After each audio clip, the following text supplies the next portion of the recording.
Katatapos lang ng shift ni Mark, isang 28 years old na call center agent.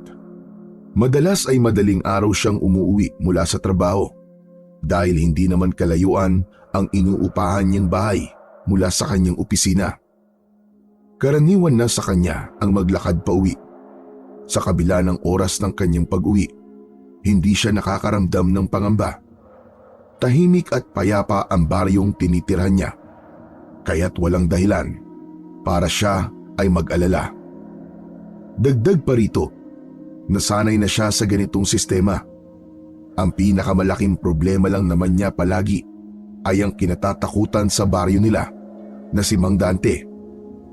Isang lasinggerong siga na walang alam gawin kung hindi ang maghamon ng away at mambulahaw tuwing gabi.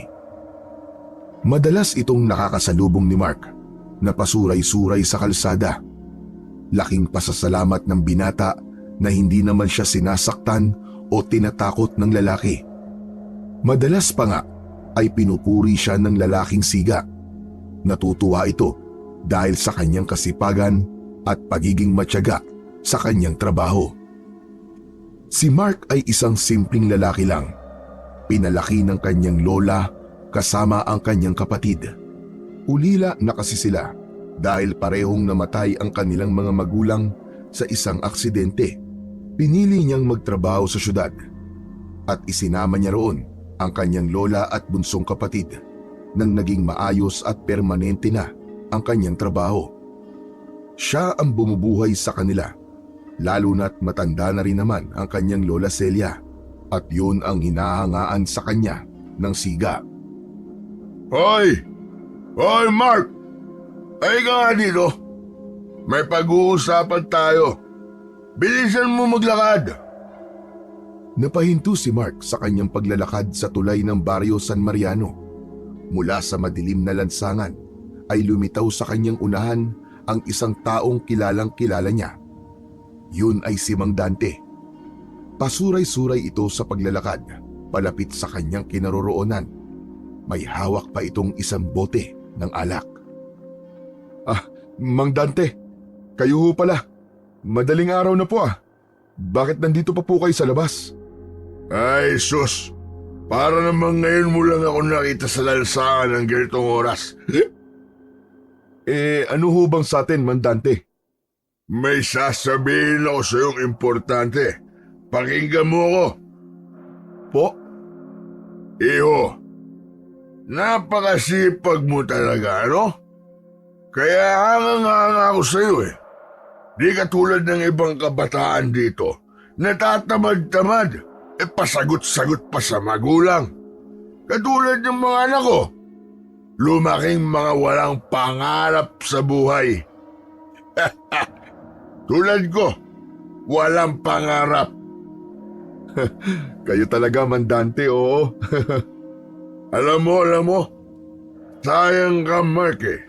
Mabuti pa, maghanap ka ng bagong trabaho. Bakit naman po? Hindi na ligtas ang lansangan ngayon, lalo na kapag ganitong oras. Alam mo bang may aswang na gumagala sa kabilang baryo? Oo, sa kabilang baryo lang. May nabiktima na nga daw eh. Talaga ho? Pero totoo naman po kaya ang kwento na yon? Di ba, hindi naman totoo ang mga aswang at gawa-gawa lang yun ng mga mahihilig gumawa ng kwento? Nako, hindi ka maniniwala. Totoo ang aswang. Nakakita na ako. Lasing ka lang ho, Mang Dante. Hindi. Makinig kang mabuti. Kaninang umaga, galing ako doon. Nakita mismo ng mga mata ko. Yung bangkay ng tao, wak-wakan tiyan at wala ng mga laman loob. Baka naman ho, may malaking atrasyo siya sa iba kaya ganun ang pagpatay sa kanya. Hindi kaya ng tao yon. Kahit baliw hindi gagawin yon. Isang mabangis na aswang ang may gawa nun. Naniniwala ko kasi nakita ko rin yun. Nakita ko mga palatandaan. Said na said ang dugo sa katawan ng biktima, ni walang maski kaunting tulo sa lupa. Pagka ganun po ba aswang na kagad ang may gawa? Bahala ka kung ayaw mong maniwala. Ako binabalaan lang naman kita. Ang alam ko ho kasi, base sa mga napapanood ko sa YouTube, ang mga aswang madalas sa probinsya mo lang matatagpuan. Pero lungsod po to Imposibleng may aswang, Mandante. Maniwala ka, Mark. Hindi imposible na makarating dito yon. Lalo na tahimik ang baryo natin at madali lang puntahan. Mandante, mag-iingat na lang po ako siguro. Hindi ko pa po kasi pwedeng isakripisyo ang trabaho ko bilang isang call center agent Dito ko po kinukuha ang panggastos ko sa pag-aaral ng kapatid ko. Oo nga, naroon na tayo. Paano naman kung isang gabi may mangyari sa'yo? Paano na ang kapatid mo? Kung ako sa'yo, maghanap ka na ng ibang trabaho. Yung hindi pang gabi tulad nito. Nako, sinasabi ko sa'yo, may nakausap nga ako doon na kinumpirma na may aswang talaga sa barangay nila. Aba, nakita daw niya mismo yung aswang. Harap-harapan. Talaga po? Ano po nangyari? Ganito, isang gabi daw, naglalakad daw sa pauwi mula sa inuman. Habang naglalakad siya, may nakasunod sa kanya. Paglingon niya, abay may aso. Akala niya ordinaryong aso lang yon. Pero nung nakalapit na daw siya, anak ng ibang-iba, mapupula daw ang mga mata nito at tila nagbabaga pa. Tapos, abay akalain mong nagpalit daw ng anyo at naging isang nakakatakot na halimaw. Aba, mabuti po at buhay pa po yung nagkwento sa inyo.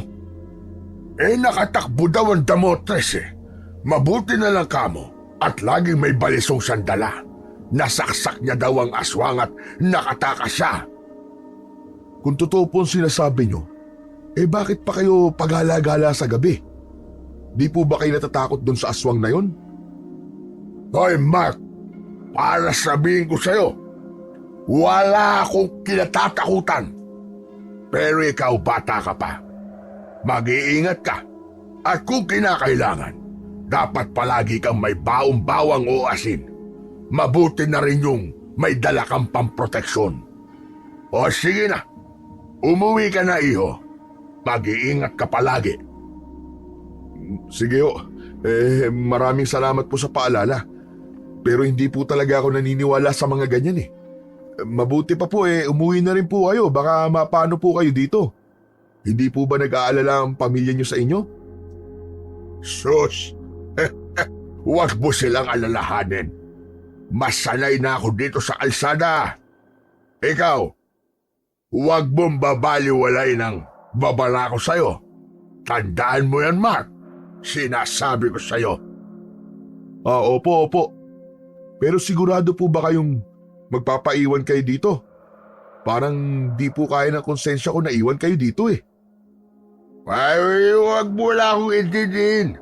Sabi ko nga matanda na ako. Saka ako siga dito, baka hindi mo nalalaman. Walang gagalaw sa akin sa barangay na to. Abay takot lang nila sa akin. Sige na, umuwi ka na. Ayoko mapahamak ka. Sige po. Pero sunod na rin po kayo Magpahinga na po kayo para bukas may lakas ho kayo ulit na uminom. Pagkasabi nun, ay tumalikod na siya at nagsimulang maglakad palayo. Ilang hakbang pa lang ang naitutuloy niya ay muli niyang nilingon ang lasinggero. Sa liwanag ng iilang poste sa lugar na yon, nakita niya itong pasuray-suray pa ring naglalakad. Lumalakad ito ng mabagal at parang may kausap, ngunit wala namang tao sa paligid. Wala rin itong pakialam, gayong ang daang tinatahak nito ay palabas na ng kanilang barangay. Hanggang sa unti-unti na itong maglaho sa madilim na parte ng kalsada. Sa pagkakataong yun, ay naramdaman ulit ng binata ang pag-iisa. Hindi niya maipaliwanag Pero nang maisip niya ang sinabi ng lalaking lasinggero, ay para bang may malamig na hangin biglang sumalubong sa kanya at dumampi ito sa kanyang batok. Nanayo ang kanyang balahibo at kasunod nun ay nakarinig siya ng mumunting kaluskos mula sa masukal na gilid ng kalsada. Pakiramdam din niya ay may mga matang nakamasid sa kanya. Hindi. Imagination mo lang to, Mark. Imagination mo lang to. Nadala ka lang sa kwento ni Mang Dante. Binilisan niya ang kanyang mga hakbang, ngunit ang tunog ng kanyang mga yabag ay tila sinasabayan ng mahihinang yabag na hindi sa kanya. Kahit sinabi niya kay Mang Dante na hindi siya naniniwala sa aswang, ay likas pa rin kay Mark ang maging matatakutin, lalo na kapag may nararamdaman siyang kakaiba sa kanyang paligid. Wala to. Hindi. Diyos ko, gabayan niyo po ako.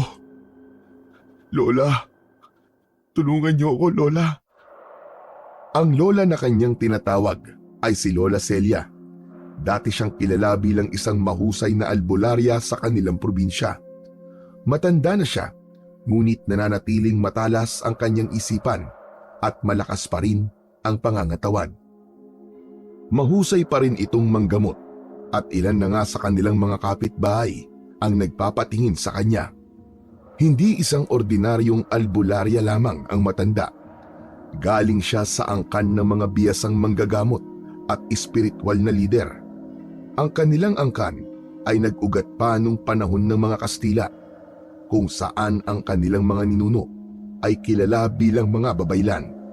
Ang mga babaylan ay isang tagapag-ugnay sa mundo ng tao at ng mga espiritu. Sila ang tagapagtanggol ng kanilang komunidad at manggagamot gamit ang mga lihim na karunungan mula sa kalikasan. Noong bata pa si Mark, madalas niyang samahan ang kanyang lola sa panggagamot. Dito niya nasaksihan kung paano tumutulong si Aling Celia sa mga nangangailangan, sa mga may sakit na hindi maipaliwanag, mga biktima ng kulam o ng mga nakakatakot na hindi makitang nilalang. Sa likod nito ay di pa rin lubos na nauunawaan ni Mark ang tungkol sa ginagawa ng kanyang Lola Celia. Para sa kanya kasi, ang prinsipyo niya, to see is to believe. Ngunit dahil sa kwento ni Mang Dante, bumalik sa kanyang isip ang palaging babala sa kanya ng kanyang lola tungkol sa mga ganitong klase ng nilalang. Pagkarating ni Mark sa kanilang bahay, agad niyang binuksan ang pintuan. Malakas pa rin ang kabog ng kanyang dibdib. Ngunit nang maamoy ang aroma ng kape mula sa loob, ay guminhawa ang kanyang pakiramdam. Sa maliit na lamesa sa kusina niya nakita ang lola na nakaupo habang nagkakape. Nakasuot ito ng lumang balabal at may hawak na tasa ng kape na gawa sa lumang porselana. May nakapatong na rosaryo at isang piraso ng sambong sa katabi nito. Mabuti naman at nandito ka na. Kanina pa ako nag-aalala sa'yo. Halos 1 oras ka nang atrasado sa iyong pag-uwi, apo ah. May nangyari ba? Parang pansit ko namumutla ka. Wala naman po, Lola. Nag-overtime lang po kami. Tapos nang pauwi na po ako, nakasalubong ko po si Mang Dante sa may tulay. Nag-usap po kami saglit. Nako, at inistorbo ka na naman pala ng lasingerong yon. May ginawa ba sa'yo? Wala naman po, Lola. Nagkwentuhan lang po kami. Alam niyo po, sinabi niya po sa akin na may nakita daw pong aswang sa kabilang baryo. May biktima nga rin daw po. Sabi pa niya, posible daw po na magawi dito yung aswang na yon at pinag-iingat niya po ako. At naniwala ka na ba sa kanya? Parang totoo po kasi. Sabi niya, nakitang wakwak daw po ang tiyan ng biktima at wala nang lamang loob. Said na rin daw po ang dugo. Pero Lola, tanong lang, may aswang po ba talaga? Totoo po ba mga ganun? May tao po ba o nilalang ba talagang gumagawa ng ganung karumal-dumal na krimen? Oo naman, apo.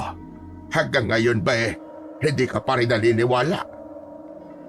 Lola, Mahirap po kasi talagang paniwalaan kung hindi ko pa nakikita eh.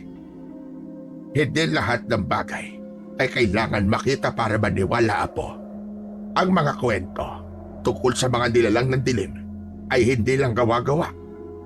Totoo sila, Iho. Maniwala ka sa akin. Kapag nakakita ka ng hayop na hindi mo kilala at tila sinusundan ka nito, huwag kang magpakita ng takot.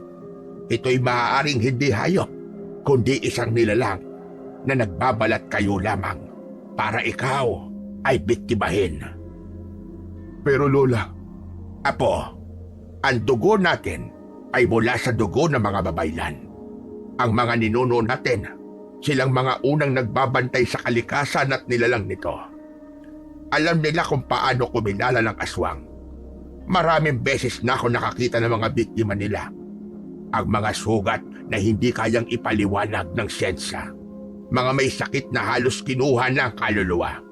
At minsan, ako mismo ang humaharap sa mga nilalang na yon. kayo po mismo? Nakakita at nakalaban na po kayo ng aswang?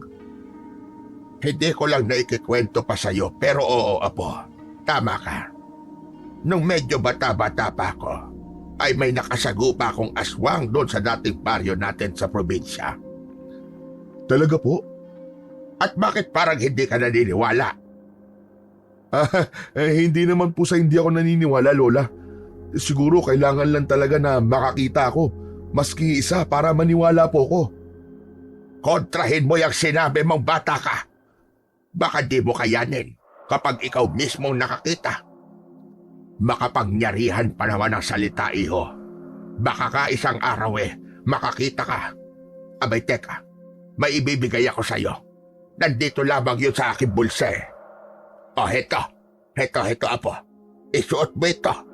Huwag mong aalisin ito sa katawan mo. Lalo na kapag naglalakad ka sa dilim. Ano po ito, Lola? Isang uri ng espesyal na anting-anting.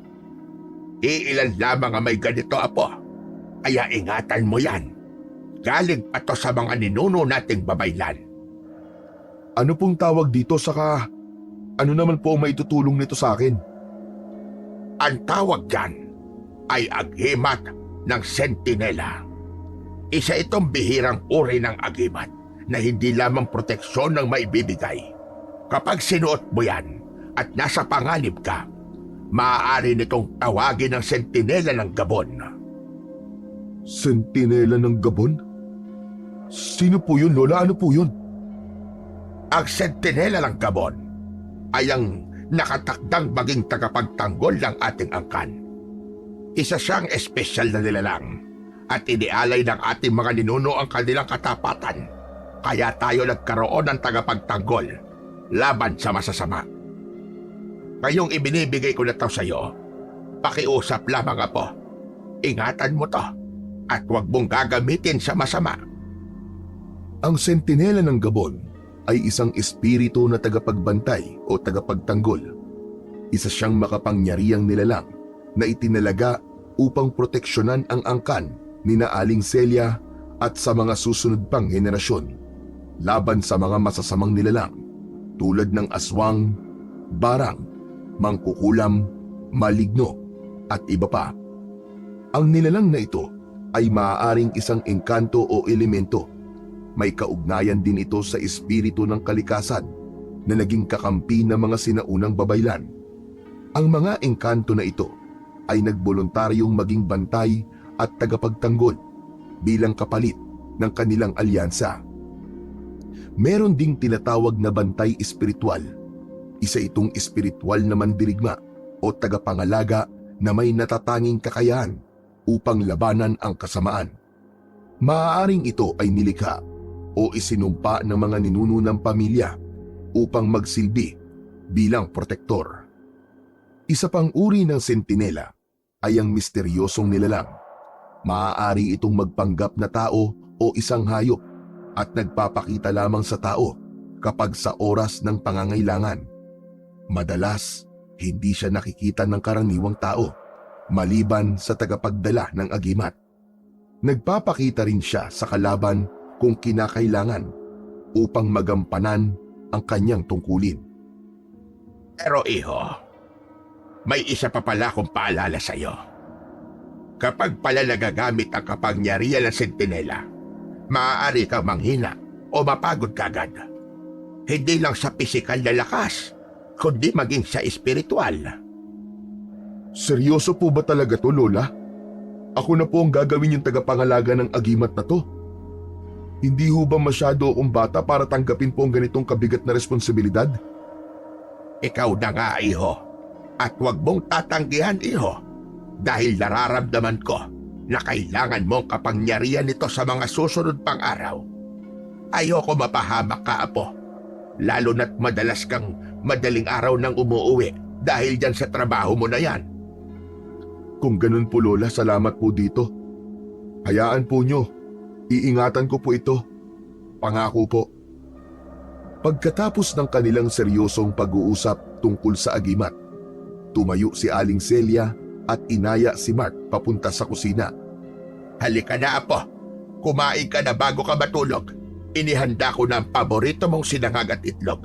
Alam kong gutom na gutom ka na mula sa trabaho.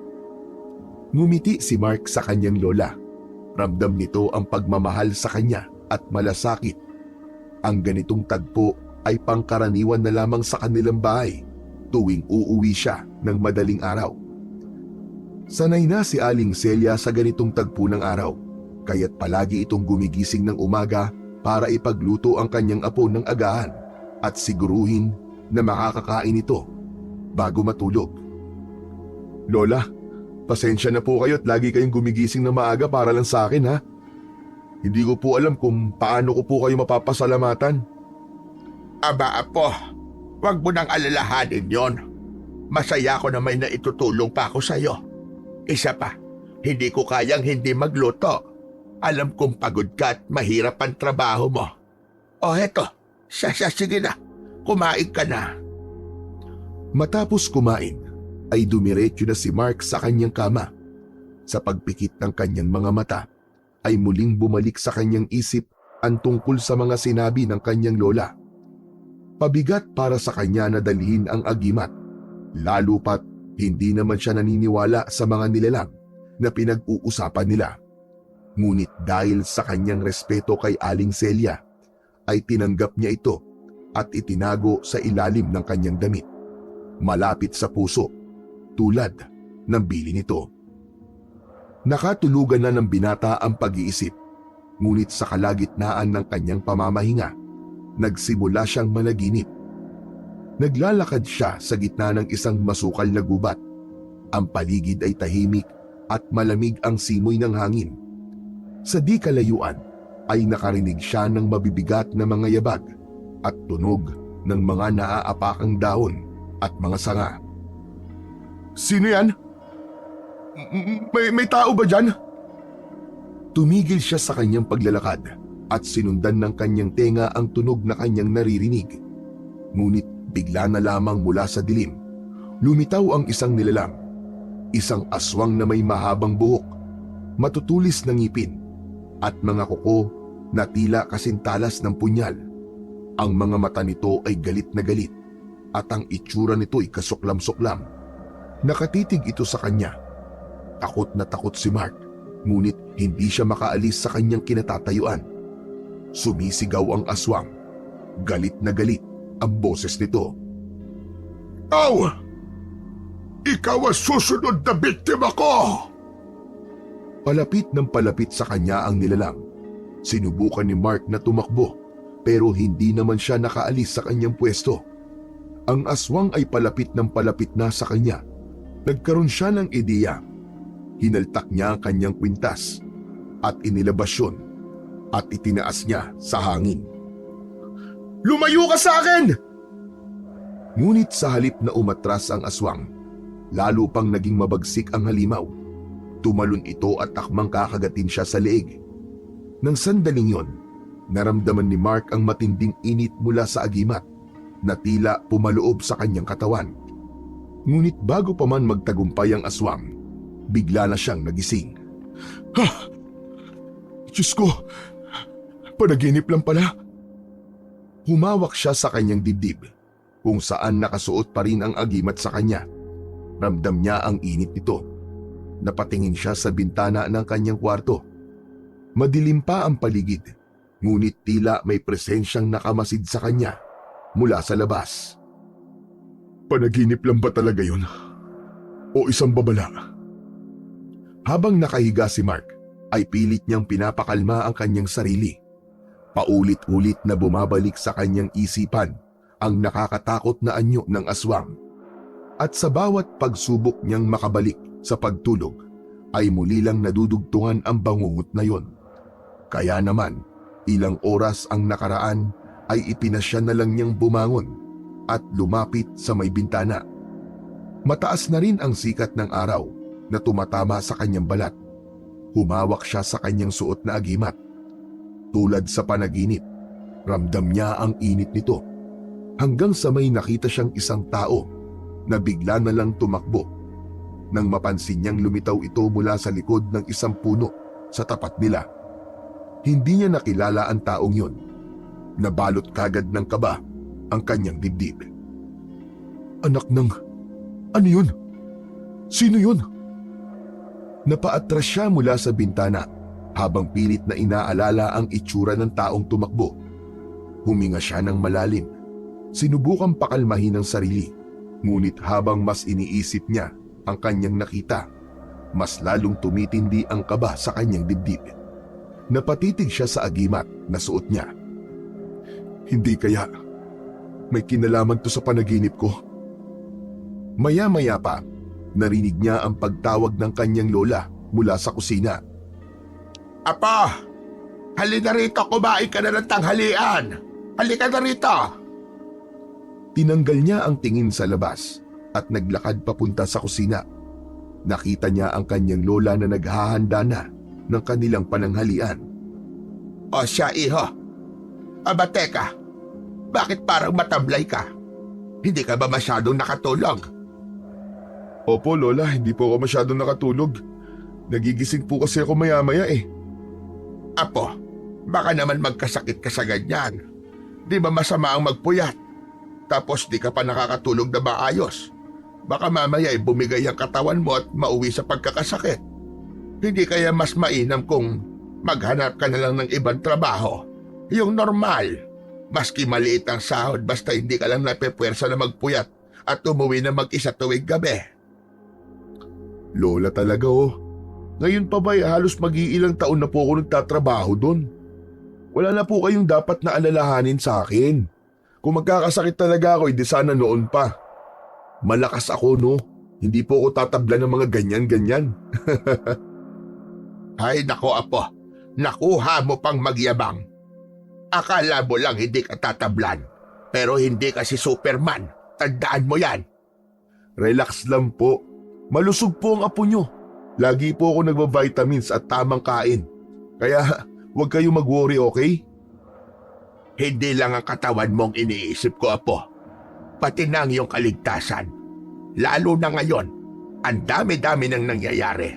Hindi mo alam kung sino o ano ang makakasalubong mo sa daan. Napansin ni Mark ang seryosong tono ng kanyang lola. Tumigil siya sa pagngiti at tumingin ng diretso sa matanda. O siya, sige na. Kumain ka na para makatulog ka naman ng maayos mamaya. Siya nga po pala.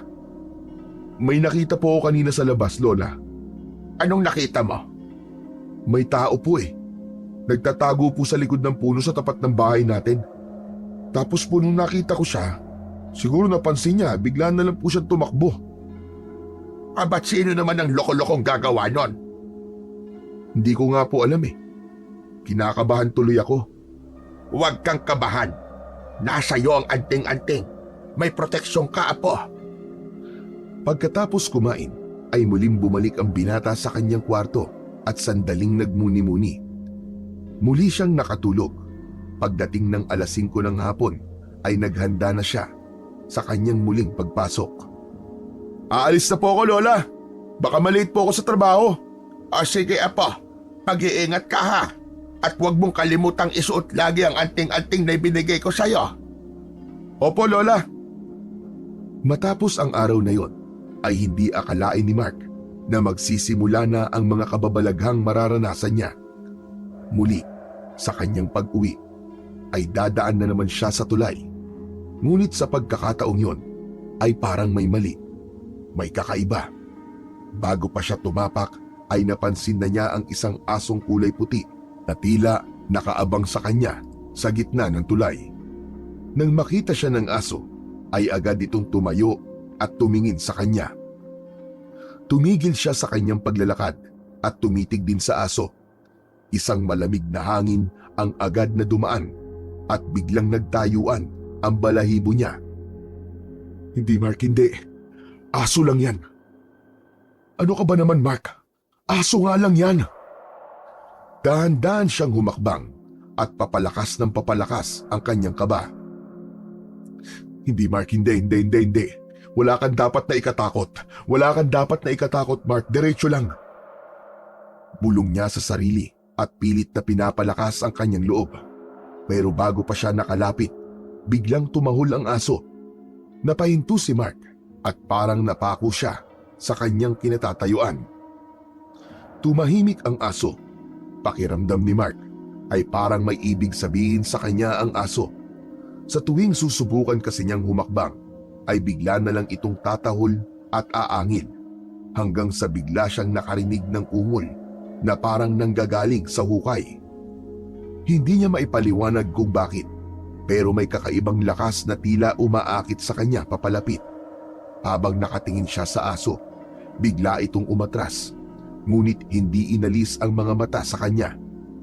Napakabilis na mga sumunod na nangyari. Ang puting aso ay bigla na lang tumakbo patungo sa ilalim ng tulay. Tinanaw ito ni Mark, pero hindi niya na nakita. Bagkus ay narinig niya na mas malinaw ang mga tunog na naririnig niya. Boses yun ng isang umiiyak na babae at humihingi ng tulong. Hindi nakapagdesisyon ang binata kung susundan ba niya ang aso o aalis na lang. Ngunit isang bagay ang sigurado, may kakaiba sa tulay ng gabing yun. Sa huli ay nagdesisyon ang binata na umuwi na lang pagkatapos na tumahimik ang paligid. Pagdating ni Mark sa bahay nila, hindi mawala sa isip niya ang nangyari sa tulay. Hindi niya maipaliwanag kung bakit, pero parang may pumipilit sa kanya na bumalik doon. Hanggang sa paghiga niya sa kama, naririnig pa rin niya sa kanyang isip ang boses ng babaeng humihingi ng tulong. Nakaramdam siya ng bigat sa kanyang dibdib na para bang may hindi siya natupad na tungkulin. Hanggang sa nagising siya dahil sa mga maingay na tao sa labas ng kanilang inuupahang bahay. Nagkakagulo ang mga yon at nagtatakbuhan. Bumangon si Mark at sinilip ang mga tao sa bintana. Nakita niya ang kanyang lola sa kanilang bakuran. Lola, ano po bang nangyayari? Bakit parang nagkakagulo po mga tao? Pupunta sila sa tulay, apo. Sa tulay? Bakit? Anong meron po? Nako, iho. May natagpuan daw bangkay ng isang babae sa ilalim ng tulay. Biglang natulala si Mark sa sinabi ng kanyang lola. Bumilis ang tibok ng kanyang puso habang bumabalik sa isipan niya ang mga nangyari kaninang madaling araw. Ang puting aso at ang boses ng babaeng humihingi ng tulong. Kilala po ba kung sino yung babae? Hindi pa, apo. Pero sabi nila, mukhang dayo daw. Halika, sumama ka at tignan natin. Bagamat nag-aalangan, sumama si Mark sa kanyang lola patungo sa tulay. Nang makarating sila doon, napakaraming tao ang nakapaligid sa lugar. Nang makalapit sila, nakita ni Mark ang bangkay ng isang babae na nakahiga sa isang stretcher. Balot ng puting kumot, ngunit ang isang bahagi ng muka hanggang sa balikat nito ay nakalantad. Maputla at may bakas ng tila kagat sa kanyang leeg. Nanlamig si Mark sa kanyang nakita. Pakiramdam kasi niya ay may naging pananagutan siya sa nangyari sa babae. Narinig niya mula sa mga nag-uusap na tao na pinaghihinalaan nilang isang mabangis na hayop ang pumatay sa babae dahil umano naging kalunos-lunos ang sinapit ng biktima. Ayon sa mga ito, Ang bangkay ay nakadilat ng malaki, tila nakakita ng isang bagay na nakakatakot bago mamatay. Ang leeg nito ay may marka ng kagat na parang mula sa isang hayop na may mahahabang pangil. Ang mga kamay niya ay tila nakaunat, parang pilit na nanlaban bago nawalan ng lakas. Ang mga kuko sa kaliwang kamay ay bahagyang may pula, indikasyon na maaaring humawak siya sa lupa para kumapit sa kanyang buhay. Wakwak din ang kanyang dibdib pababa sa kanyang tiyan. Wala na itong lamang loob. Ang sabi pa ng iba ay wala raw silang nakitang bakas ng dugo sa biktima. Malinis ang hiwa, parang sinipsip ang dugo o nilinis muna bago iwan sa ilalim ng tulay. Kung gano'n ang itsura ng biktima, nasisiguro kong aswang ang pumatay sa kanya. Lola, hinaan niyo po ang boses niyo at baka may makarinig po sa inyo. Aba, bakit mo ako pinipigilan? Ano bang masama sa sinabi ko? Magdudulot po ng mas grabing gulo yan, Lola. Hayaan niyo na lang po ang iba na magbigay ng kanilang mga opinyon. Huwag na po tayong makisali dyan. Apo, alam mo bang mas makakatulong kung may magsasabi ng totoo? Hindi natin dapat binabaliwala ang ganitong bagay. Lola, hindi naman po sa binabaliwala natin. Pero isipin niyo po, paano po kung makarating sa ibang tao na kayo pa ang nagkalat ng bali-balita tungkol sa aswang na yan? Baka magalit pa ang pamilya ng biktima o mga tao dito. Kung aswang nga ang may gawa, dapat malaman ng lahat para makapaghanda sila. Hindi ito biro, Apo. Ang mga ganitong nilalang ay mapanganib at hindi sila tumitigil hanggat hindi sila napupuksa. Naiintindihan ko po kayo, Lola. Pero hindi po rin tayo makakatulong kung tayo mismo magpapakalat ng takot. Alam niyo naman ang mga tao rito, madali silang maniwala at maghinala. Baka ang ending nito, Lola, may ibang mapagbintangan na wala namang kasalanan. May punto ka rin, Apo, sa iyong sinabi. Pero paano kung totoo nga may aswang sa lugar natin? Paano kung may sunod pang biktima? Kaya nga kailangan may gumawa na ng aksyon. Anong aksyon, Lola? Hayaan natin ang mga pulis na mag-imbestiga. Huwag na ho tayong makialam. Baka lalo lang po lumala ang sitwasyon. Umahimik si Aling Celia habang iniisip ang sinabi ng apo. Alam niyang may katwiran si Mark, pero mahirap para sa kanya na itikom ang bibig. Apo, kung totoo ngang aswang ito, hindi ito matatapos dito. Sigurado akong babalik pa siya. Tapos, paano kung ikaw ang... Wala hong mangyayari sa aking masama, Lola. Maniwala po kayo. Habang nag-uusap sila, ay napansin ni Mark ang puting aso sa gilid ng kalsada. Tahimik na nakamasid sa mga tao sa paligid. Nang magtagpo ang kanilang mga mata, ay bigla itong tumahol. Lola! Lola! Yung aso! Yung aso na nakita ko kaninang pauwi ako. Anong aso, Apo? Hindi na nakapagpigil si Mark. Tangka niyang lalapitan ng aso pero tumakbo ito. Sinundan siya ng binata. Saan ka pupunta, Apo? Narinig niya ang pagtawag sa kanya ng matanda pero hindi siya huminto. Habang tumatakbo ang binata, pakiramdam niya ay mas lumalayo pa ang aso. Pumasok ito sa isang bakanting lupa malapit sa tulay. Isa itong inabandonang tambakan ng mga basura. May malaking puno doon ng akasya at doon tumigil ang aso. Dahan-dahan itong umupo habang nakatingin sa kanya. Ano ba talagang gusto mo? Ako ba? Sino ka? Ngunit wala namang naging reaksyon ng aso hanggang sa may narinig siyang mga kaluskos mula sa likod. Napalingon si Mark at nakita ang kanyang lola na sumunod. Mark, ano ba ginagawa mo dito, Apo? Private property ang lugar na ito. Delikado rito. Baka makasuhan tayo ng trespassing. Bakit po kayo sumunod, Lola? Ano pong ginagawa niyo dito? At bakit ako ang tatanungin mo? Nabuho kaya sinundan lang kita dito. Eh bakit nga po kasi kayo sumunod? Anong gusto mo? Hayaan na lang kita mag-isa dito, ganun ba? Trespassing ka, Apo. Halika na't baka mamaya ay mapahamak pa tayo sa ginagawa mong ito. Sino ba kasi ang hinahabol mo? At bakit bigla ka nalang tumakbo dito? Sinundan ko lang po yung puting aso eh. Puting aso? Abay, nasan?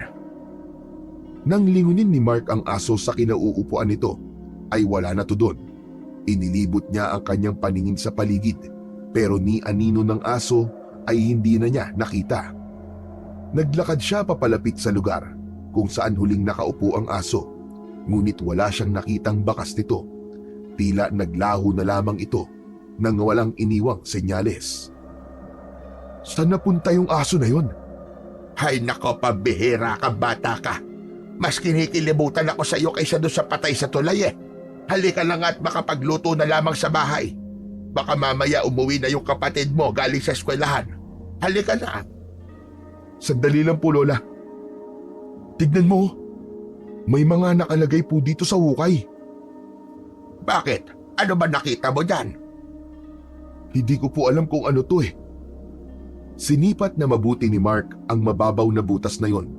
Lumapit na din ang matanda at nang parehas na nilang nakikita yon, ay nagpalitan sila kagad ng tingin.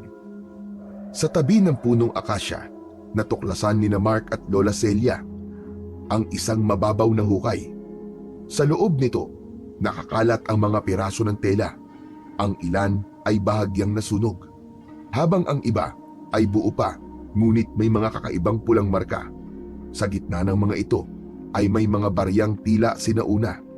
Bawat isa'y may ukit na hindi pamilyar kay Mark.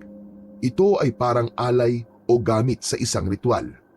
Ang paligid ng hukay ay may mga bakas ng nasunog na kahoy at natirang sunog na pulang tela. Diyos ko, ang palatagdaang ito. Bakit, Lola? Ano po ba yan? Ibig sabihin nito ay may isang nilalang na naglalagay ng tanda sa lugar na ito. Para bang isang palatandaan na teritoryo na niya ang ating barangay. Anong nilalang naman po yun, Lola? Sa amoy pa lang ng hangin, batid kong isang aswang ang may gawa nito.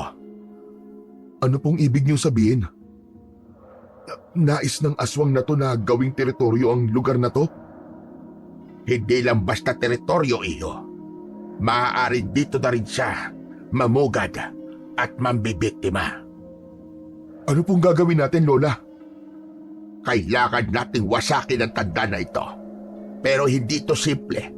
May mga bagay na dapat gawin para siguraduhin na hindi tayo gagantihan ng masamang nilalang na may gawa nito. Sinasabi ko na nga ba, at posibleng aswang ang pumatay sa babaeng yon. Gagawin na po ba natin ngayon o tatawag tayo ng albularyo? Si Raulo ka ba? Albularya ako. Tatawag ka palang iba. Abay, damuho kang bata ka. Kumuha ka na nga lang ng mga tuyong damo sa paligid at magsusunog tayo. Kailangan kong basagin ang ritual na ginawa dito para di na makabalik ang aswang. Kaagad na namulot ng mga tuyong dahon ang binata at nang makaipon ng sapat na dami, ay mabilis niyang iniabot ito sa kanyang lola. Inipon ito sa hukay. Nagsimulang magdasal ang matanda. Nang matapos ay kinuha nito ang posporo sa kanyang bulsa at sinindihan ang mga tuyong dahon. Pero hindi na ituloy yun dahil biglang sumulpot ang lasinggerong si Mang Dante. Hoy! Hoy kayo! Ano ginagawa niyo rito, ha? Nakita ko kayo. Parang may dinadasalan kayo dyan. Ano yan, ha? Nangungulam kayo, no? Mang Dante, hindi po kami nangungulam. Ano yung ginagawa niyo dyan? Nakita ko, nagdadasal ang lola mo. Abet tumitirik pa ang mata. Umalis ka na nga rito at huwag mo kami pakialaman, lasinggero ka. Hindi ito pangungulam. Sinusubukan kong basagin ang sumpa ng aswang sa lugar na ito. Ano ka mo? Sumpa ng aswang? Ano sumpa sinasabi mo, tanda? Nanunumpa ba ang aswang? Pabirang matanda ito. Abat, pilosopo ka, damuho ka. Hoy, matandang ugod-ugod. Tigilan mo yan. Magdadala ng malas yung ginagawa nyo. Walang iya. Akala ko pa naman iba ka, Mark. May iba pala kayong ginagawa ng lola mo. Nagkakamali ka, Mandante. Iba ang iniisip mo. Wala kaming ginagawang masama ng lola ko. Wala. Naka, kita-kita ko ah. Tigilan niyo yan. Pag inituloy mo yan, tatawag ako ng pulis.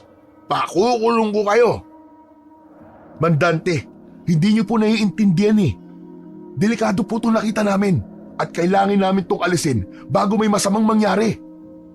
Wala akong pakialam kung ano man ang ginagawa nyo. Basta tumigil kayo o ako mismo ang huhuli sa inyo, baka pusasan ko kayo dito. Biglang tumayo si Aling Celia. Hawak pa rin ang posporo sa kamay. Hoy, ikaw, Dante. Kung gusto mo mamatay sa kamay ng aswang, sige, pigilan mo kami. Pero kung ayaw mo may masama pang mangyari, tumabi ka dyan at hayaan mo kong tapusin ito. Hoy, tanda, huwag mo akong dinadaan-daan sa ganyan ha. Ikaw ang tumigil. Tignan mo to. Itong mababaw na hukay. Tignan mo, Dante. Tignan mo ang laman. Bahagi ito ng ritual ng aswang. Gagawin niyang teritoryo ang barangay na to. Kung hindi ko to sisirain, babalik siya para pumatay ulit. Lumabas kayo sa bakuran ko. Labas! Po? Narinig nyo naman ang sinabi ko, di ba? Umalis kayo sa bakuran ko. Ibig sabihin, sa inyo po ang bakanting lupa na to? Paano nangyari yon? Oo, sa akin ang lupa na to. Kaya wala kayong karapatang gumawa ng kung ano-ano rito nang walang pahintulot ko, mga damuho kayo. May nangyayari na sa lupa mo, Dante. Kung hindi mo aaksyonan, ikaw ang unang mapapahamak. Ano bang pinagsasabi mo? Wala akong pakialam sa sinasabi mong aswang. Ang alam ko lang, kailangan niyong umalis dito. Mang Dante, kung sa inyo nga ang lupa, di ba dapat mas lalo kayo mag-alala? Paano kung may mangyari sa inyo o sa pamilya niyo dahil dito? Pamilya. Wala akong pakialam kung aswang man yan o kung ano. Ang gusto ko lang, umalis kayo bago ako magsumbong. Oo na, sige na. Sige na. Aalis na kami.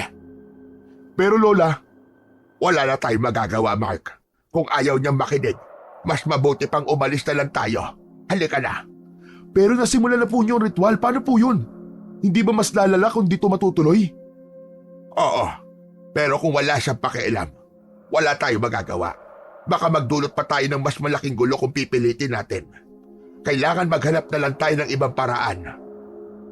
Dahan-dahang lumabas ng bakuran ni Mandante ang maglola. Nang makalabas na sila, tinignan ni Mark ang kanyang lola. Panay ang buntong hininga nito at malalim ang iniisip. Habang naglalakad palayo, hindi mapigilan ni Mark ang magtanong muli sa kanyang lola. Lola, kinakabahan po talaga ako eh. Natigil niyo po yung ritual. Ano po mangyayari doon? Mapapadali ang paglapit ng aswang sa kanyang target. At kapag nalaman ng aswang na sinubukang kontrahin siya pero nabigo, maaaring lumaban ito ng mas marahas bilang ganti. Pero susubukan ko maghanap ng iba pang paraan. Pero kailan, Lola? Baka may mabiktima ulit bago pa tayo makakilos. Napatingin si Aling Celia sa langit. Tila humihingi ng sagot mula sa itaas. Alam niyang tama ang sinabi ni Mark, pero limitado ang kanilang ginagawa nang wala sa tamang lugar. Sa isip niya, mas mabuting umisip ng mas maayos na plano kesa magpadalos-dalos. Pagkarating nila sa kanilang bahay, naupo si Aling Celia sa lumang upuan at muling tinignan ang kanyang apo. Apo, huwag ka na kaya munang pumasok mamaya. Po, Kinakabahan ako, Apo. Yung pag-uwi mo ng madaling araw na nag-iisa. pero Lola, mahirap pong hindi pumasok eh. Paano po mga gastusin natin dito? Alam ko yon, Apo. Pero iba ang kutob ko. Baka may masamang mangyari sa'yo. Lola, sanay na po ako. Lagi ko namang ginagawa to, di ba? Kaya ko pong ingatan ang sarili ko. Hindi to tulad ng dati, Mark. May aswang na gumagala. At hindi natin alam kung sino ang susunod niyang bibiktimahin.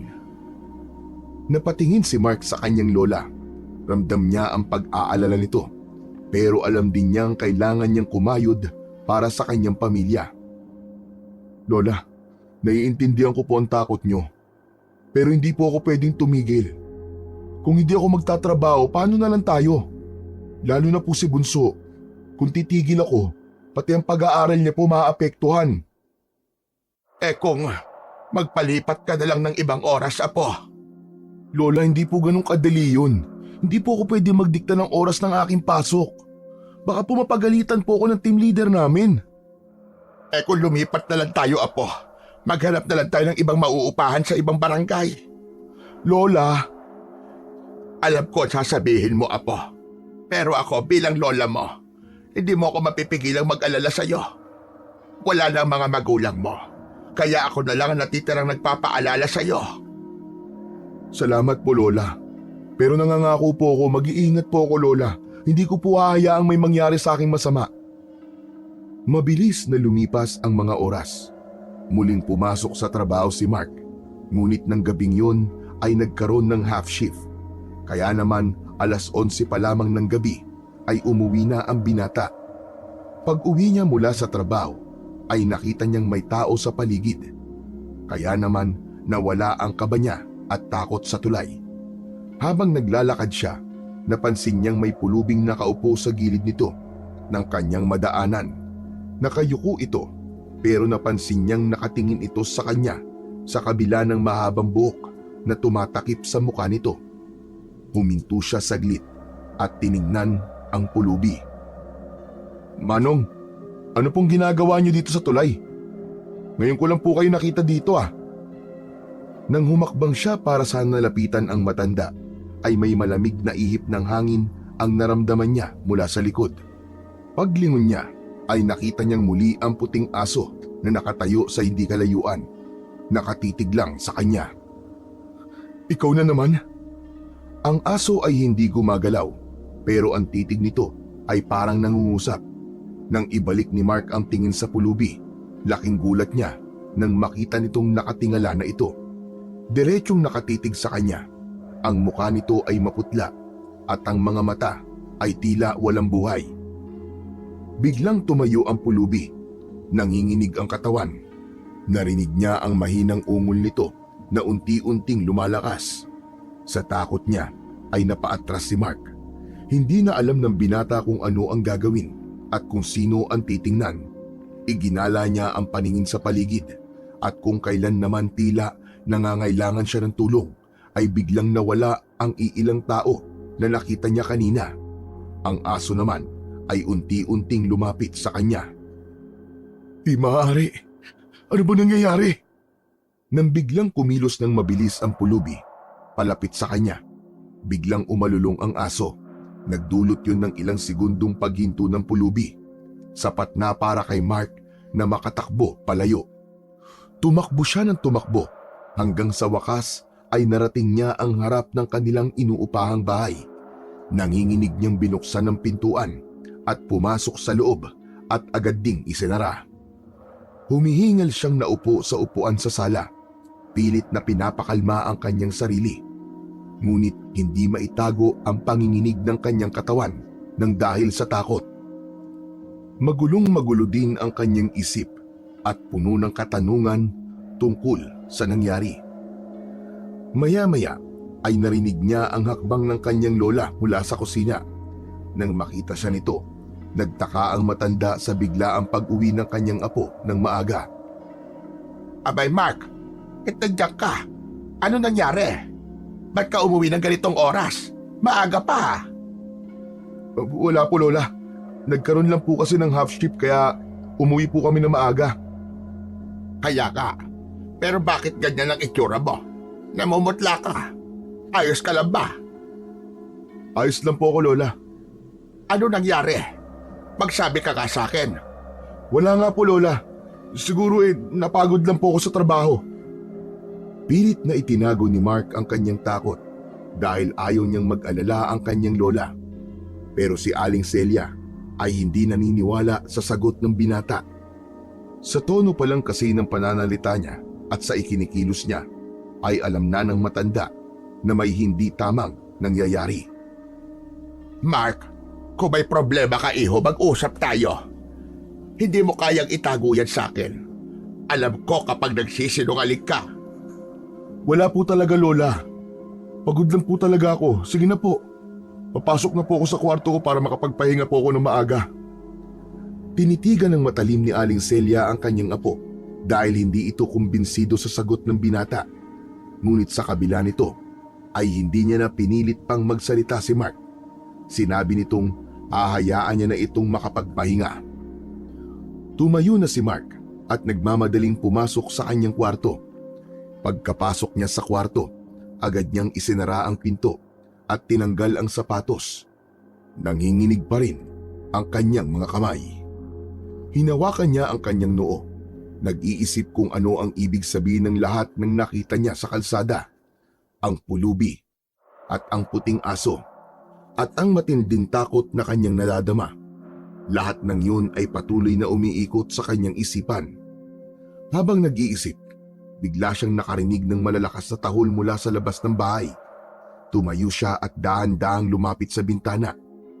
Unti-unti niyang binuksan ito. Sa labas ay nakita niya ang parehong puting aso sa tulay. Naroon ito sa kanilang bakuran at paikot-ikot habang tumatahol. Mabilis na isinara ni Mark ang bintana at bumalik na siya sa kanyang kama. Yakap niya ang kanyang sarili habang nakatalungko. Ilang beses niyang sinusulyapan ang bintana dahil sa pag-aalalang baka yung aso ay ang aswang na tinutukoy ng kanyang lola. Naglalaro sa isip niya ang napigil na ritual at naisip niyang baka dahil doon ay siya ang naging target ng kinatatakutang aswang. Hindi Mark. Hindi totoo ang aswang. Huwag kang maniniwala hanggat hindi mo nakikita sa sarili mong mata. Walang aswang, Mark. Walang aswang. Dahil kung meron, maaapektuhan nito ang pagpasok mo sa trabaho. At hindi mo hahayaang mangyari yon. Para sa lola mo. Para sa kapatid mo. Kinabukasan, nagising si Mark ng mas maaga. Halos nag-aagaw pa lang ang dilim at ang liwanag nang bumangon siya at pumunta sa kusina. Lumabas siya nang makarinig ng tunog ng potpot galing sa nagtitinda ng pandesal. Lumabas siya para tawagin ito pero mabilis itong nakalayo kasunod ng mga taong papunta muli sa iisang direksyon. Nakarinig siya ng sirena ng sasakyan ng pulis. Bigla siyang kinabahan dahil sa kanyang mga nakikita at naririnig. Biglang tumabi sa kanya ang kanyang lola. Isa na namang biktima. Napatingin si Mark sa kanyang lola at panay ang lunok ng kanyang laway. Narinig ko lang kanina sa ibang dumaraan na po. Sabi nila, wakwak daw ang katawan. Sinabi ko na, Mark, hindi dito titigil ang pananalanta ng aswang na yon. Kailan po kaya ito matatapos, Lola? Hindi ko rin alam, Mark. Wala na akong maisip na iba pang paraan. Yun lang pala talaga ang pagkakataon natin. Yung mapawalang bisa natin ng ritual ng aswang. Pero hindi nga na ituloy dahil sa Dante na yon. Teka, hindi kaya siya ang aswang? Kaya ayaw niyang ipagalaw yung hukay na yon ay dahil siya ang gumawa nun? Imposible naman po si Mandante yun, Lola. Ilang beses ko na po siya nakakasalubong nun sa kalsada o maski sa tulay. Pero hindi naman niya ako inaano. Mabait nga po sa akin si Mandante. Talagang ayaw lang niya siguro na may nakakapasok sa lote niya. Kaya siya nagalit ng araw na yun. Pero kasi apo, bukod sa'yo, siya lang naman ang madalas na gumagala sa labas tuwing gabi. Akala ko po ba kaya niyong kumilatis ng aswang? Bakit mukhang di po kayo sigurado sa sinasabi niya tungkol kay Mandante? May nakikita ba kayong palatandaan sa kanya na siya nga isang aswang? Wala pa naman, iho. Abay, teka lang. Ba't parang ipinagtatanggol mo yata ang lasinggerong lalaking yon? Bakit abogado na ba ngayon ang bago mong trabaho? Lola talaga Hindi naman po sa pinagtatanggol ko siya. Siyempre pinag-iisipan ko rin naman po mga nangyayari sa paligid ko. Sorry, Lola. Aalis muna ako. Makikiusyoso lang po ako sa nangyari, baka sakali na may maabutan pa ako. Nang masilip ni Mark ang nangyari, halos manghina siya sa kanyang nakita.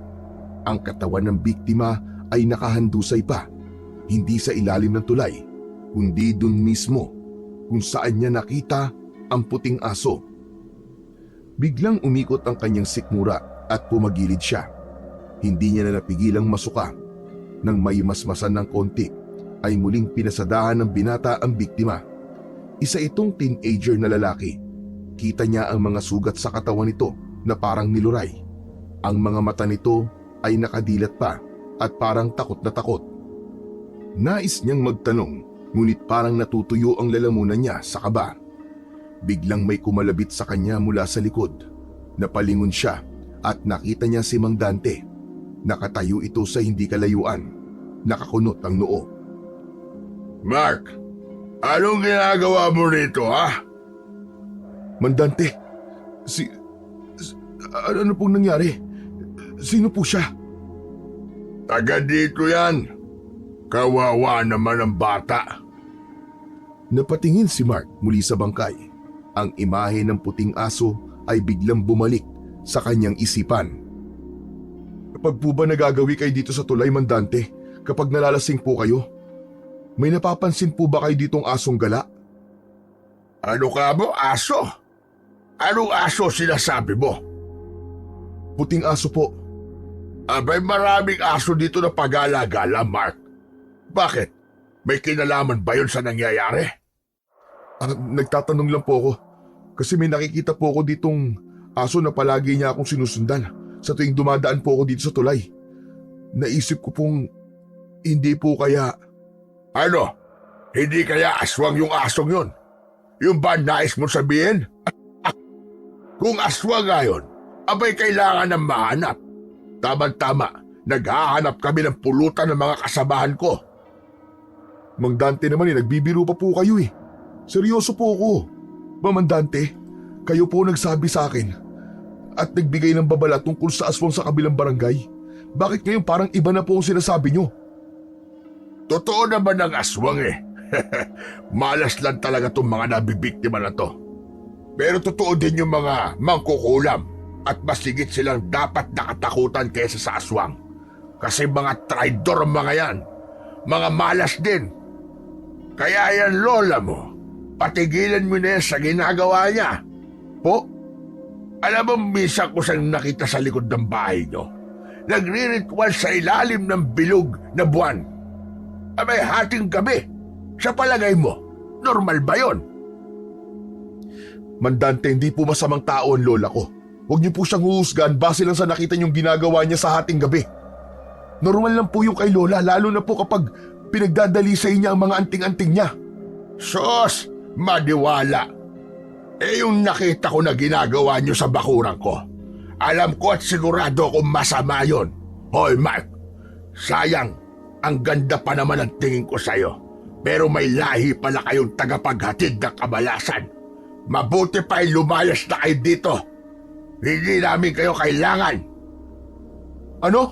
At bakit naman kami aalis? Wala naman kami ginagawang masama dito ah. Wala raw. Anong tawag mo doon sa ginagawa ng lola mo dyan sa lote ko? Ha? Para yun sa kabutihan ng lahat na tinanggihan mo at pilit tayo pinapatigil. Tapos ngayon nagtatanong ka kung bakit may patay ulit dito? At ano ha? Ako gusto mo sisihin? Huwag mo kasing dinadamay ang lola ko dito. Wala siyang kinalaman sa mga nangyayari. Matagal na siyang tumutulong at nagpapagaling sa mga may sakit. Kung may iniisip kang masama, walang basihan yan. Bakit parang alam na alam mo na walang kinalaman ng lola mo sa lahat na to? May alam ka ba na hindi sinasabi sa akin? Ha? Magsalita ka, Mark. Kung hindi may papaliwanag to sa akin, magsusumbong talaga ako sa barangay. Tignan lang natin kung hanggang kailan kayo mananatili na nakatira dito. Halos manginig si Mark sa galit at kaba. Ayaw niyang patulan si Mang Dante, pero hindi niya maiwasan ang magduda sa motibo ng lalaki. Mabilis niyang tinalikuran si Mang Dante at naglakad palayo. Mas mabilis kaysa sa karaniwan. Ayaw niyang patagalin ang usapan, lalo na't tila walang patutunguhan to. Pag-uwi ni Mark, sinalubong siya ng kanyang lola na halatang nag-aalala. Apo, ano na naman ang nangyari? Bakit parang Biyernes Santo yata yung pagbubuka mo? Lola, si Mang Dante kasi, sinisisi niya kayo sa mga nangyayari dito. Sinasabi niya na meron daw po kayong kinalaman sa patayan nangyayari dito. Apo, marami talagang hindi nakakaintindi sa ginagawa natin. Pero Lola, paano po kung totohanin niya ang sinasabi niya na magsusumbong siya? O kaya naman ipagkakalat ang mga nakita niya? Paano kung kayo ang pagbintangan ng mga tao? Hindi ko alam ang gagawin, Lola, kapag nangyari yun. Walang maniniwala sa tao na yon. Saka kilala na ako ng iba dito. May mga napagaling na rin ako. Hindi sila maniniwala sa anumang sasabihin ni Dante. Hayaan mo lang siya. Makikita din niya ang hinahanap niya. Sige na, Apo. Magpahinga ka na. Sa paglipas ng mga araw ay nagpatuloy ang buhay ni Mark. Bahay, trabaho. Trabaho, bahay. Papasok ng hapon at uuwi ng madaling araw. At sa bawat pag-uwi ng binata at sa pagdaan niya sa tulay, may napagtanto ang binata. Sa tuwing daraan siya roon, ay hindi nawawala ang puting aso na palaging nakasunod sa kanya hanggang sa makatawid siya ng tulay. Naroon din ang pulubi na laging nakaupo sa gilid. Tahimik ngunit tila nagmamasid.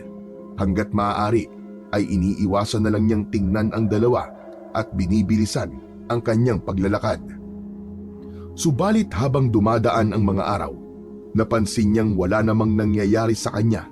Hindi siya ginagalaw ng aso at hindi din naman siya ginagambala ng pulubi. Tahimik lang ito sa kanyang kinauupuan. Habang tumatagal, nasanay na si Mark sa presensya ng dalawa. Unti-unting nawala ang takot niya. Pero isang gabi, habang pauwi si Mark, naabutan niyang tila nakikipagtalo si Mang Dante sa pulubi sa tulay. Galit na galit ito at sinisigawan ng pulubi. Narinig niya ang malulutong na mura ng lasinggero habang itinutulak ang pulubi na nananatiling tahimik lang at hindi man lang kumikibo sa ginagawa sa kanya. Napahinto si Mark at nag-isip kung dapat ba siyang lumapit at umawat. Subalit nanaig ang takot sa kanya. Ayaw niyang madamay sa gulo, lalo na't kilala niya si Mang Dante na mainitin ang ulo. Pinili niya magkubli sa likod ng poste ng tulay, nagmamasid mula sa hindi kalayuan. Habang nakatago si Mark sa likod ng poste, patuloy niyang naririnig ang mga sigaw. Ang mga pagmura nito ay mas lumakas. Halatang nawala na sa sarili ang lasinggero. Ngunit ang pulubi ay nananatiling kalmado at tahimik, ni hindi gumagamit ng kahit na anumang salita o kilos. Labis ang naging takot ni Mark sa inaakto ni Mang Dante. Latuloy na alala ng binata ang sinabi ng kanyang lola. Sa kanyang nakikita, hindi imposible na maging isang masamang nilalang nga ito. At naisip niyang ang pulubing walang kalaban-laban ang nais nitong biktimahin ng gabing yun. Napasiksik siya sa poste dahil sa isiping yun. Sa kabila ng takot na nararamdaman, pilit niyang sinilip ang nangyayari. Nakita niyang muling itinulak ni Mang Dante ang pulubi ng mas malakas, dahilan upang mabuwal ito at tumama ang likod sa sementong gilid ng tulay. Sa wakas, tila hindi na napigilan ng pulubi ang kanyang sarili. Bumangon ito ng dahan-dahan at sa unang pagkakataon ay nagsalita ito. Ang boses niya ay mababa at malamig. May halong pagbabanta ang mga sinasabi. Alam mo ba kung sino ang binabangga mo? Bakit? Sino ka ba, ha? Kaya mo ba akong labanan? Ano? Lalaban ka ba? Umalis ka na. Huwag mo akong pakialaman dito. Ano wag pakialaman? O ikaw na hayop kang pulubi ka? Ang kapal ng mukha mo tumambay dito sa tulay ko, ha? Ang lugar na ito, hindi para sa katulad mo. Aalis ka ba o itatapo kita sa ilog? Nailing si Mark sa kanyang narinig. Alam na alam niya ang litanyang yun ni Mang Dante. Napagtanto niya na talagang mahilig lang palang magyabang ang lalaki. Ang lupang nakitaan nila ng marka ng aswang, marahil ay hindi rin tunay na pag-aari niya. Mahilig at gustong-gusto lang nitong magyabang at magpakilalang hari ng kasigaan sa kanilang lugar. Ang pulubi ay nananatiling nakatayo at hindi gumagalaw. Malamig ang mga mata nitong nakatitig lang kay Mang Dante. Walang nagmamay-ari sa tulay na ito. Hindi ito sa'yo. Sa akin o hindi, wala akong pakialam. Hindi ka bagay dito. Ang baho-baho mo. Umalis ka na. Sige na, alis na. Baho lang pala ang problema mo eh. Di ba dapat ang pinakikialaman mo ay yung sarili mong kaluluwa? Umaalingasaw ang baho at budhi mo. Lalong nag-init si Mang Dante dahil sa sinabi ng pulubi. Nanlaki ang kanyang mga mata at sinipa ang lata ng pulubi na nagkalat ang laman nito sa kalsada. Mukha mo sumagot sa akin ha. Umalis ka na. Huli na itong babala ko. Hindi mo lugar to. Umayas ka na. Kung hindi, baka mapatay kita dito. Tumigil ka na. Ikaw ang umalis dito. Hindi ikaw ang punteriya ko. Ngunit hindi nakinig si Mang Dante.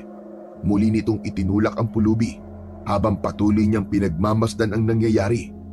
May kung anong napansin si Mark sa kanyang tabi. Paglingon niya, nakita niya ang puting asong nakaupo. Tahimik na pinanonood ang alitan sa pagitan ni Mang Dante at ng pulubi. Parang nag-aabang ng susunod na mangyayari. At sino ang punteriya mo dito? Sabihin mo nga sa akin. Sa tanong na yon ay dahan-dahang bumaling ang tingin ng pulubi sa direksyon kung nasan nakatago si Mark.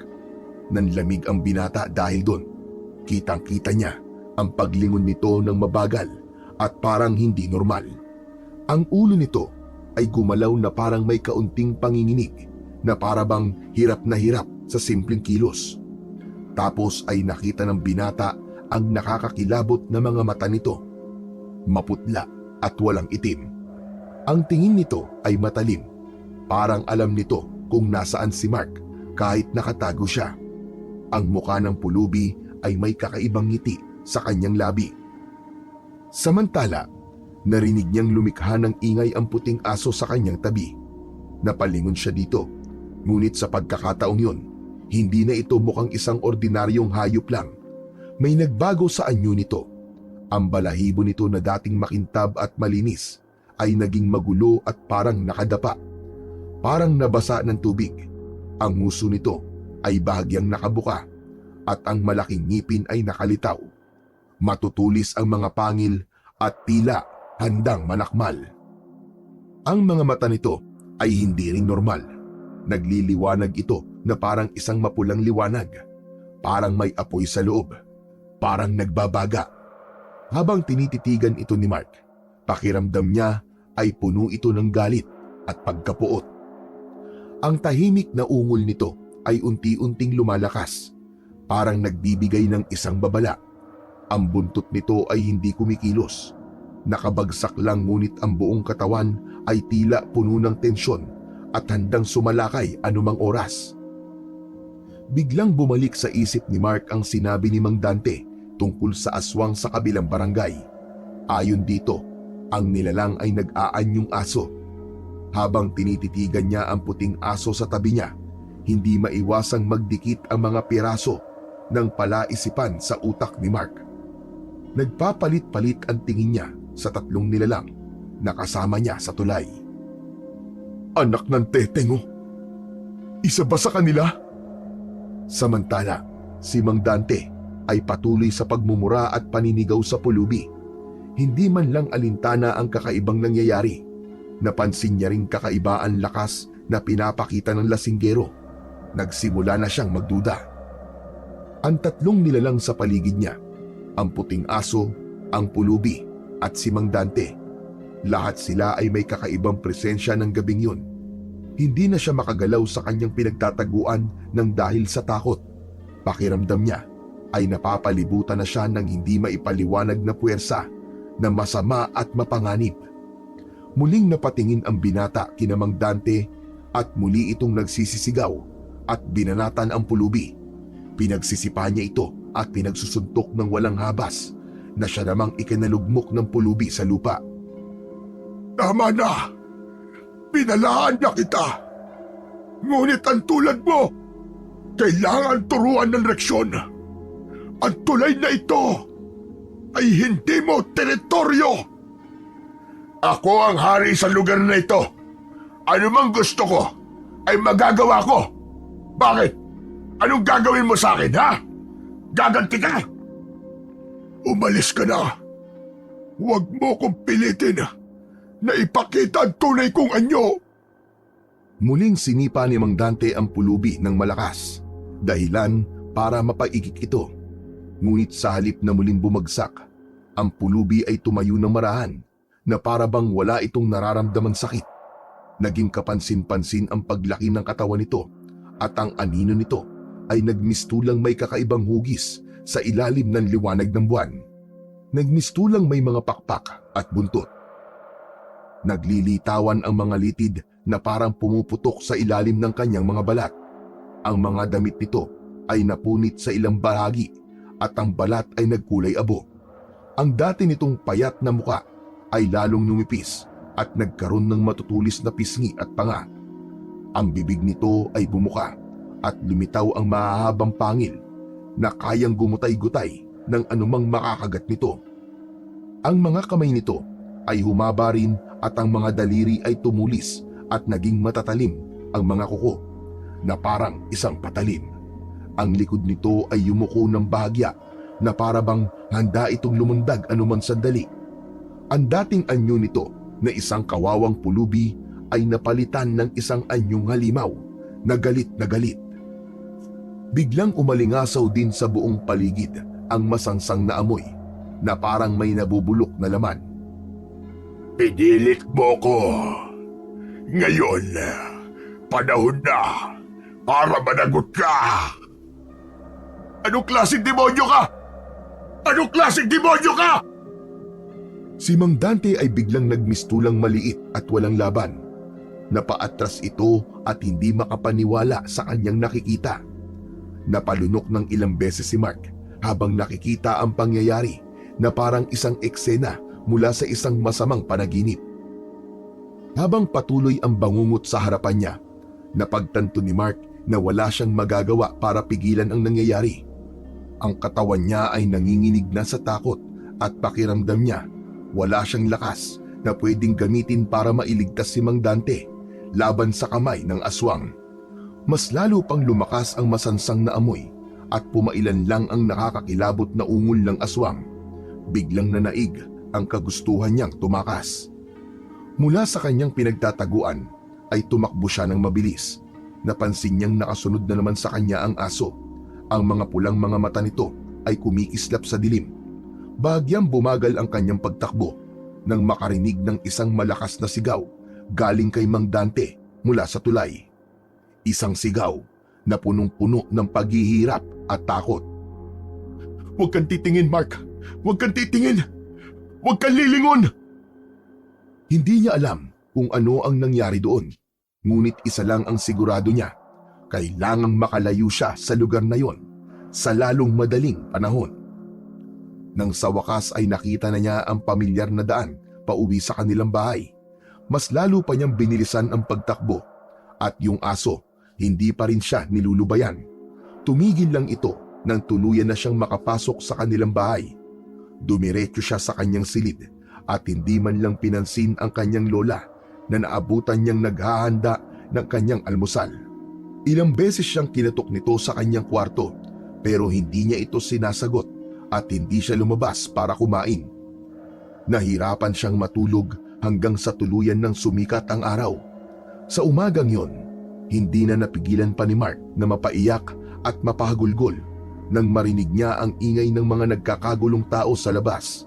Alam niya kung saan papunta ang mga yon. Walang iba kundi kung saan pinatay si Mang Dante, sa tulay. Apo, buksan mo ang pinto, Apo! Alam ko gising ka na. Narinig kitang umiiyak. Anong nangyari? Tumayo siya at pinagbuksan ng kanyang lola. Nakita niya rin ang kapatid na nasa tabi nito. Parehas na nakatitig sa kanya. Abat namamaga at namumula mga mata mo, Apo? Hindi ka ba nakatulog? Bakit ka umiiyak? Lola, may nangyari na naman. Alam ko kung saan papunta ang mga tao sa labas. Sa tulay, Lola. Sigurado ako may panibagong biktima na naman ng aswang. Apo, may alam ka ba sa nangyari? Narinig ko kanina na natagpuan sa tulay ang bangkay ng lasinggerong si Dante. At nahuli nila yung pumatay sa kanya. Ano po? Nahuli nila? Totoo po ba? Oo, Apo. Naroon, nakakulong na. At iniimbestigahan na ngayon ng mga pulis. Sino yung nahuli nila, Lola? Sigurado po ba sila na yun nga ang pumatay kay Mang Dante? Oo, sabi ng mga nakausap ko kanina, naaktuhan daw na sinasaksak ng taong yon si Dante. Yung pulubi na nakatambay sa tulay. Siya yung hinuli ng mga tanod at sinurrender sa pulis kanina lang. Lola, patawarin mo ako. Patawarin mo ako kasi naglihim at nagsinungaling ako sa'yo. Ano ba sinasabi mo, Apo? Sa tuwing umuuwi po ako na madaling araw, sa totoo lang po, may nangyayaring kababalaghan po sa tulay. Pero hindi ko po sinasabi sa inyo kasi baka patigilin niyo po ako sa trabaho. Alam mo mga nangyayaring kababalaghan sa tulay? Apo, sabihin mo, may alam ka ba o may kinalaman ka ba sa mga patayang nangyayari? Hindi po, Lola, wala po. Hindi ako pumatay sa kanila.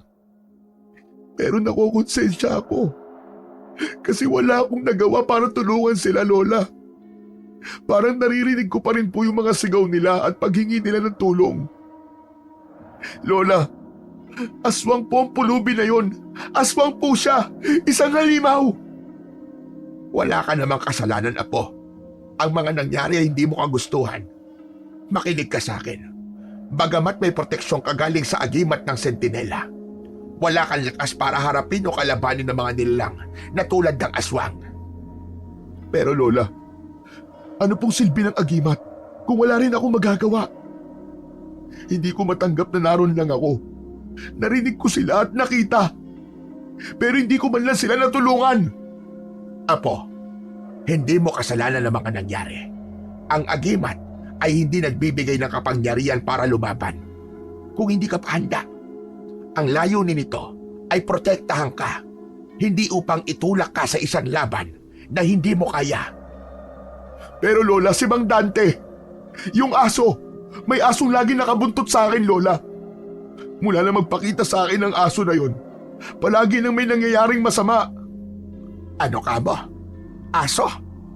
Anong aso ang sinasabi mo? Isang puting aso, Lola, na may mapupulang mga mata. Palagi siyang lumilitaw sa tuwing dadaan ako sa tulay. Nung una ko siya nakita, nakarinig ako ng sigaw ng isang babae. Yun yung unang bangkay na nakita sa tulay, Lola. Posible po bang ang asong yun ang dahilan ng lahat ng ito? Mukhang naiintindihan ko na ngayon na po. Halika, makinig ka sa sasabihin ko.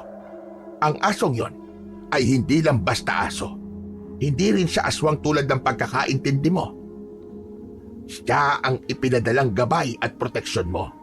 Ang espiritong ipinadala ng ating mga ninuno upang proteksyonan ang susunod na tagapagmana ng galing at lakas ng ating lahi at sa tagapagbana ng tungkulin ng ating angkan. Ano pong ibig niyo sabihin, Lola? Ano pong tungkulin? Katulad ng ginagawa ko, ang tumulong sa kapwa sa pamamagitan ng panggagamot, hindi lang ng pisikal na karamdaman, kundi pati ng espiritual at emosyonal. Yung aswang iyo, ikaw talaga ang puntirya nun. Ano po? Ako ang puntirya niya? Bakit ako? Siya lang ang tanging makakasagot niyan. Kung talagang gusto mong malaman, puntahan mo siya sa istasyon ng pulis. Kung ganun pupunta po ako doon. Marami akong tanong na gusto kong masagot niya. Pagdating niya sa istasyon, nakita niya ang pulubi na nakakulong sa isang maliit na selda. Tahimik ito, nakaupo sa sulok at tila walang pakialam sa paligid. Nagpaalam siya sa pulis kung maaari niyang makausap ang sospek. Pumayag naman ng pulis. Nilapitan ni Mark ang selda. Dahan-dahang itinaas ng pulubi ang kanyang ulo. Mapupula ang mga mata nito at isang nakakalokong ngiti ang gumuhit sa kanyang labi. Ikaw nga ang pumatay kay Mang Dante. Oh, ako nga ang pumatay sa kanya. Pero siya ang may kasalanan at hindi ako. Pinilit niya akong gawin yon.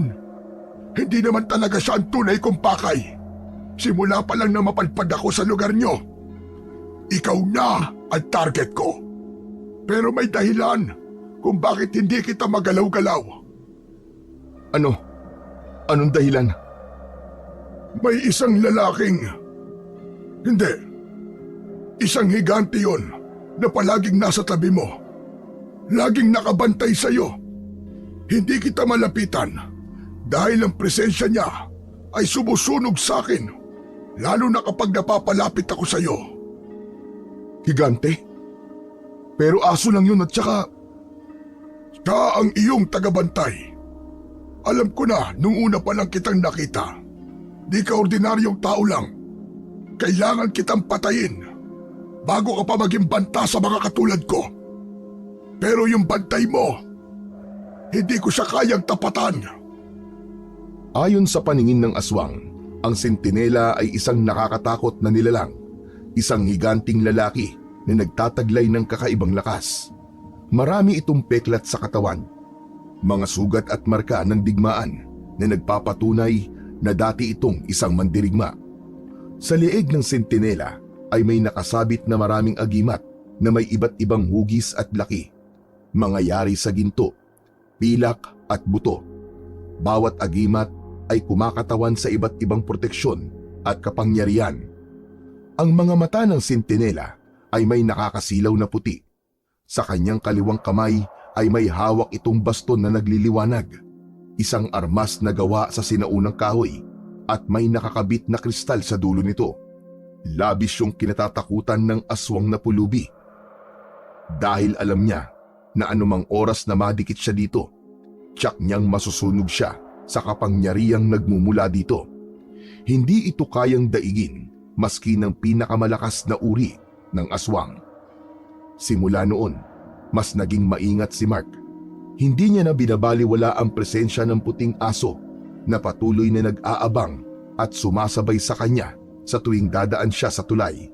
Kapag madaling araw, pag-uwi niya galing trabaho, kahit na kinikilabutan ay natuto siyang mahalin at pasalamatan ito bilang kanyang gabay at protektor laban sa anumang klase ng panganib. Isang gabi, habang pauwi si Mark mula sa kanyang trabaho, napansin niyang hindi niya nakita ang aso sa karaniwang pwesto nito. Napahinto siya sa gitna ng tulay at inilibot ang kanyang paningin, ngunit wala ni anino ng aso. "Nasaan ka? Saan ka nagpunta?" Biglang narinig ni Mark ang mahina ngunit malalim na alulong mula sa dulo ng tulay. Nang lingunin niya, nakita niya ang puting aso na nakatayo malapit sa poste ng ilaw. Nakatitig sa kanya. Ang liwanag mula sa ilaw ay tumatama sa makintab na balahibo nito at tila may aninong naglalaro sa paligid. Tahimik itong tumalikod at naglakad papunta sa madilim na bahagi ng tulay. "Maraming salamat sa iyo, kaibigan. Hanggang sa muli nating pagkikita. Paalam."